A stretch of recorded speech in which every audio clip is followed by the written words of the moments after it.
It's a lovely Monday morning, and it's time now for us to take a look at news stories making headlines around the globe.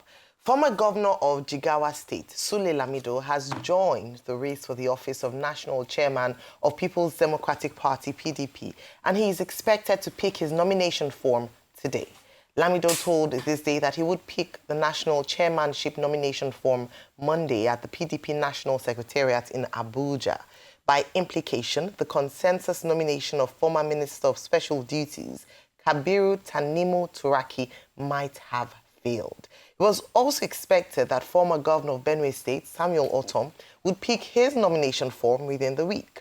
It was learned at the weekend that PDP chapters in the Northwest had rejected the nomination of Turaki.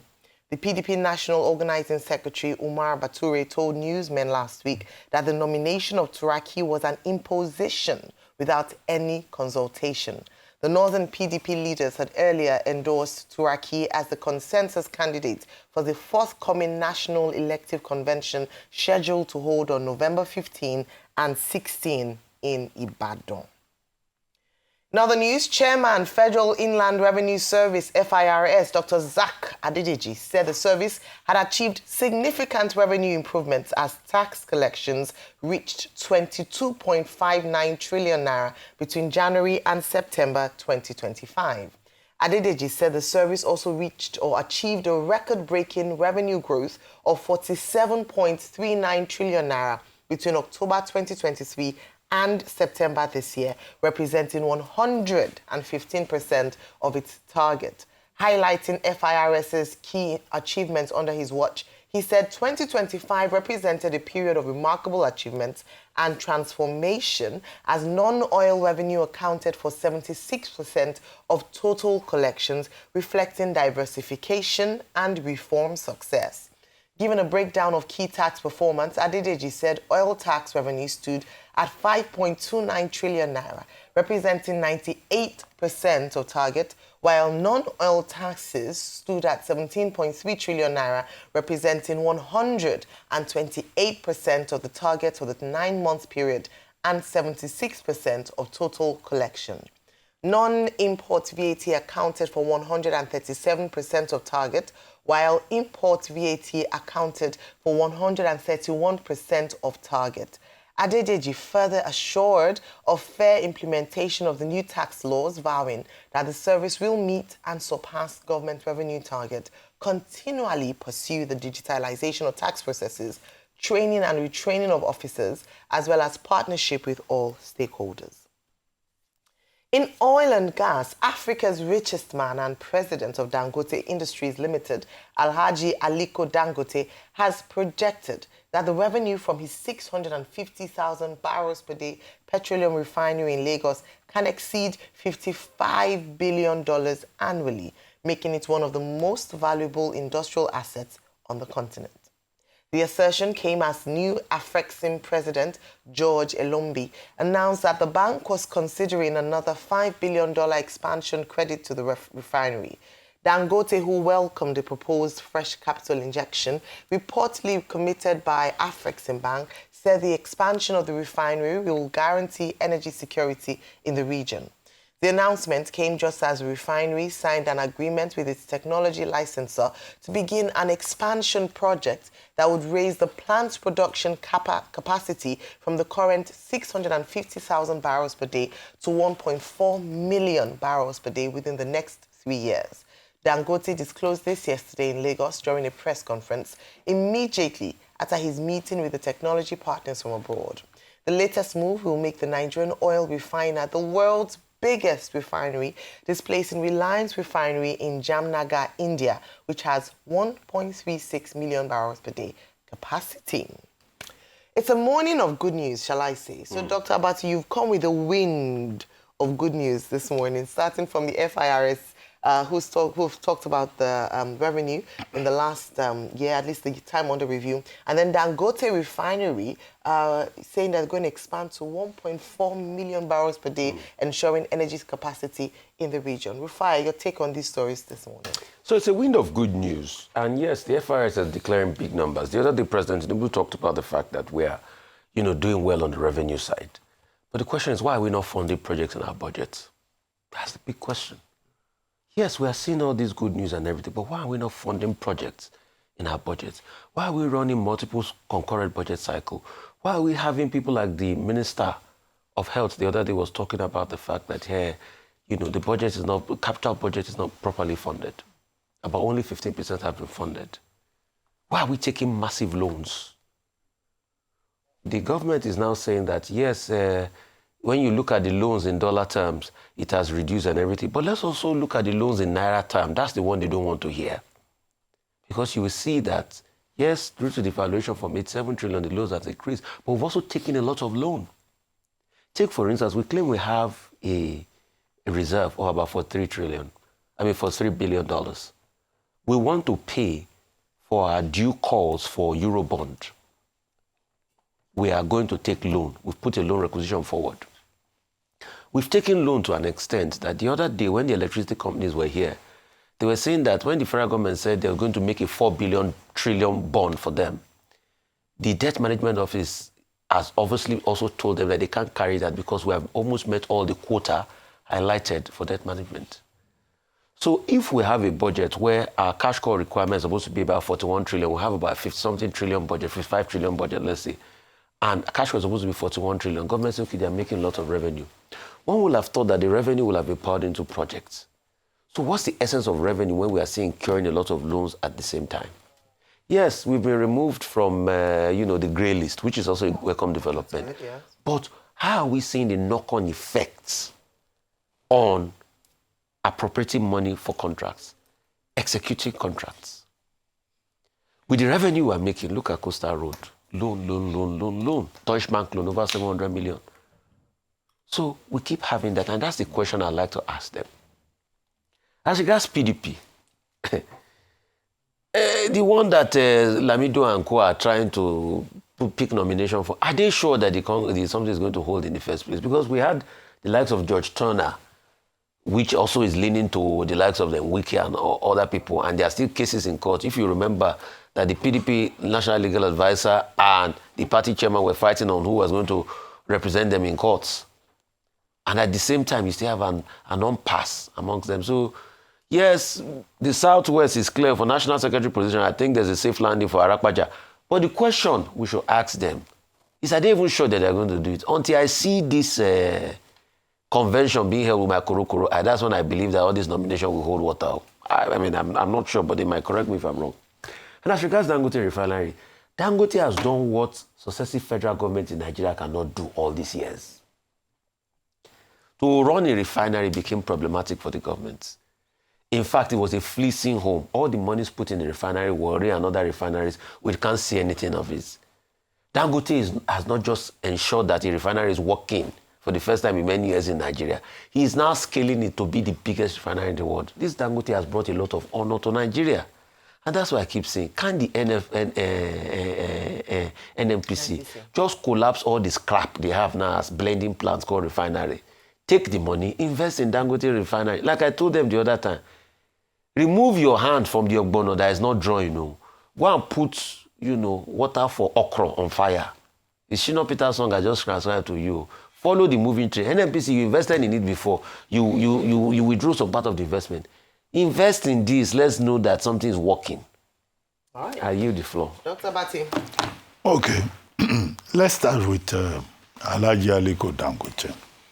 Yesterday, he had a press conference here in Lagos, where he met with international investors, and subsequently, he addressed the world press to say that the Dangote refinery now has the capacity to increase its production from 650,000 barrels per day, which was put at the cost of $20 billion, to 1.4 million barrels per day.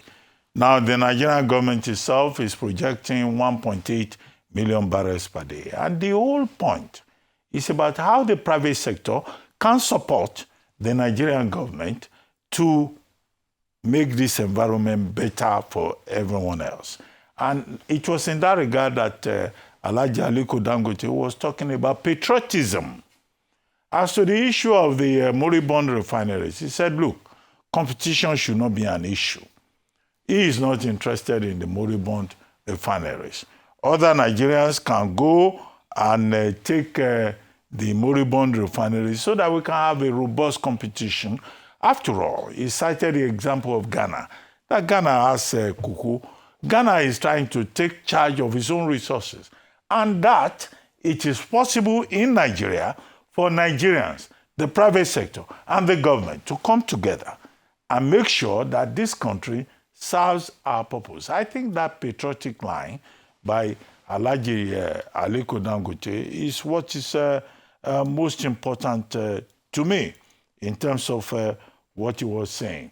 The technology partners, I think the whole idea is to demonstrate strong confidence in the Nigerian economy. It's also to support President Bola Ahmed Tinubu's vision and confidence in this economy, which is something that I refer to repeatedly. And also to say that there is possibility, even beyond having that refinery. They are going to create another line, an expansion, and that he says the infrastructure is available. However, the last point on the Dangote refinery is about feedstock.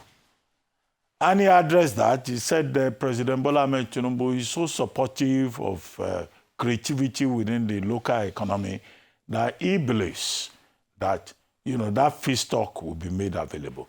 Each time we talked about the Dangote refinery, we have talked about where would they get the crude from. So I think that the onus is now on the Nigerian government also to support this private sector initiative, to provide the necessary support and to ensure that the feedstock is available.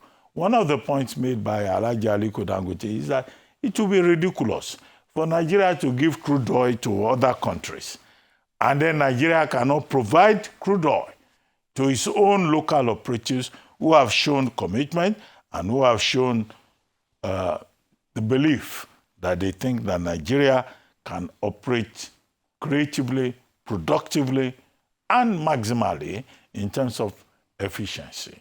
Those are the issues, in my view, in that regard. As for Zak Adediji, the tax collector, now I've said again and again on this program that the name of the tax collector in the Bible is Zacchaeus.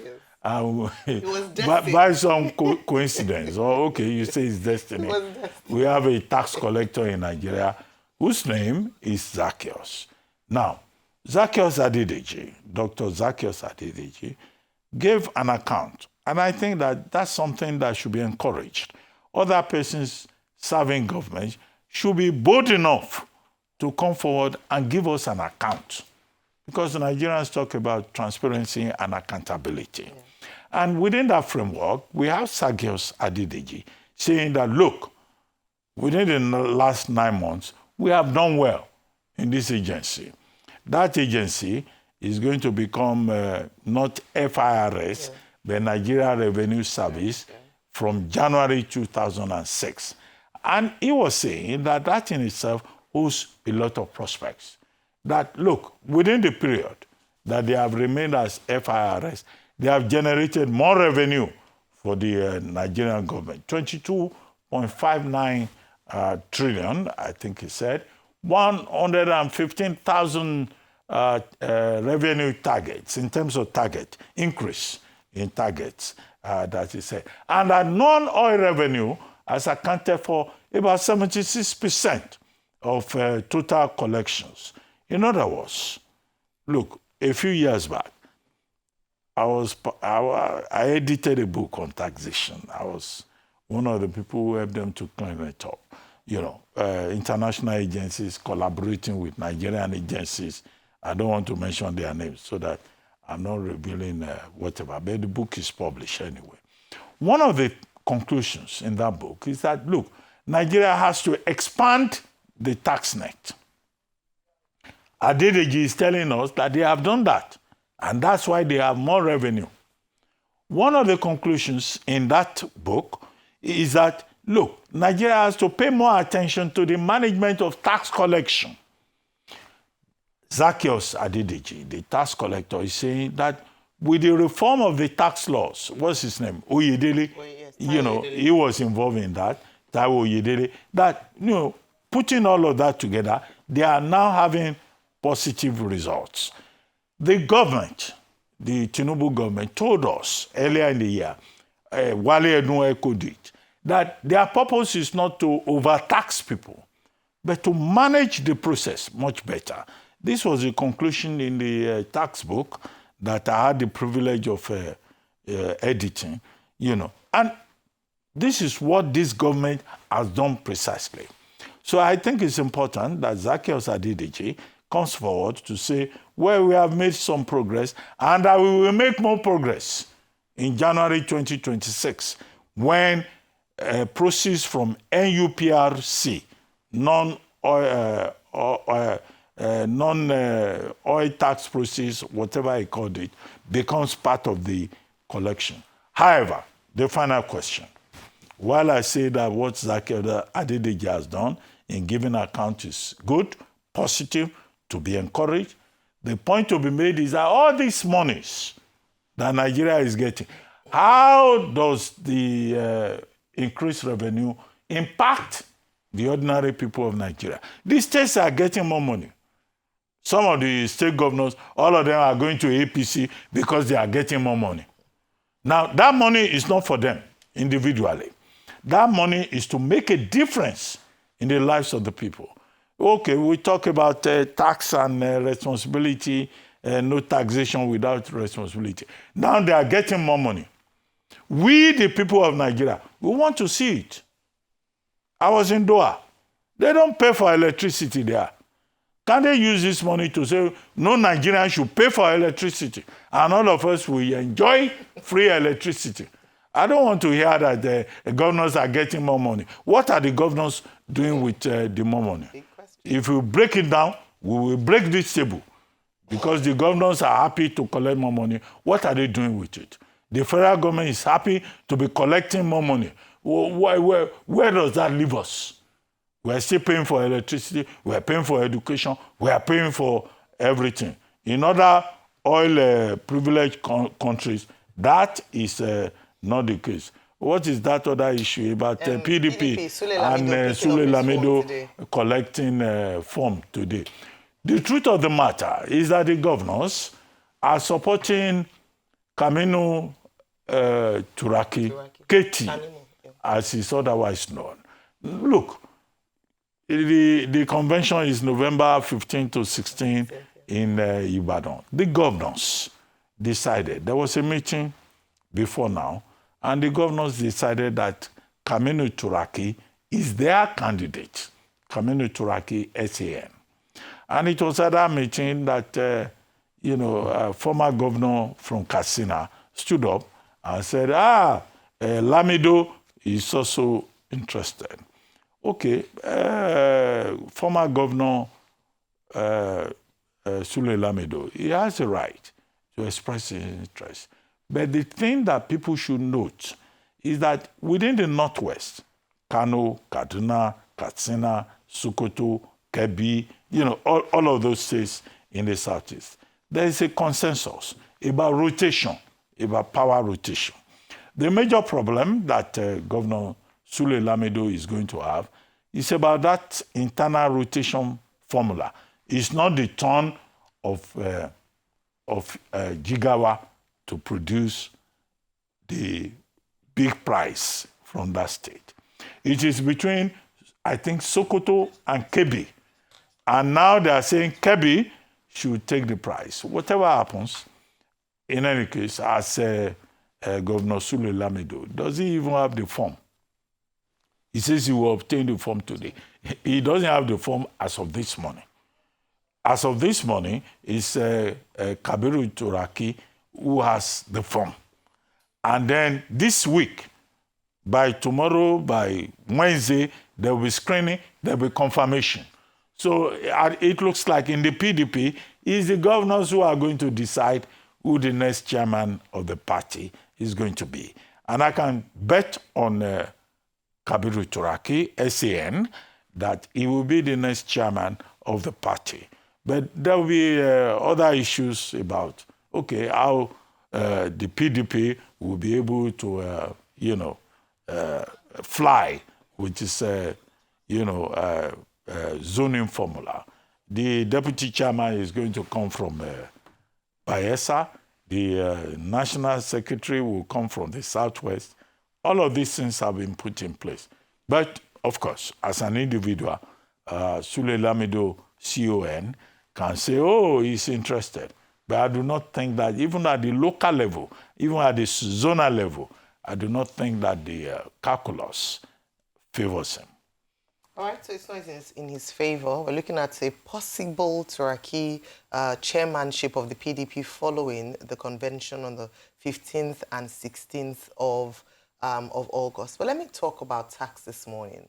And I say this because we have been talking about revenue, increased revenue for the government. In 9 months, according to the taxman, Dr. Zacchaeus Adedeji, the tax office was able to realize 22.59 trillion naira. That's almost half of the 2025 budget. That's a lot of money. That's significant in just 9 months. And so we applaud the efforts. He talked about some of the things that had been the cause of these, of this success. Technology being one of them, widening the tax net, more tax efficiency and the likes. That's fine.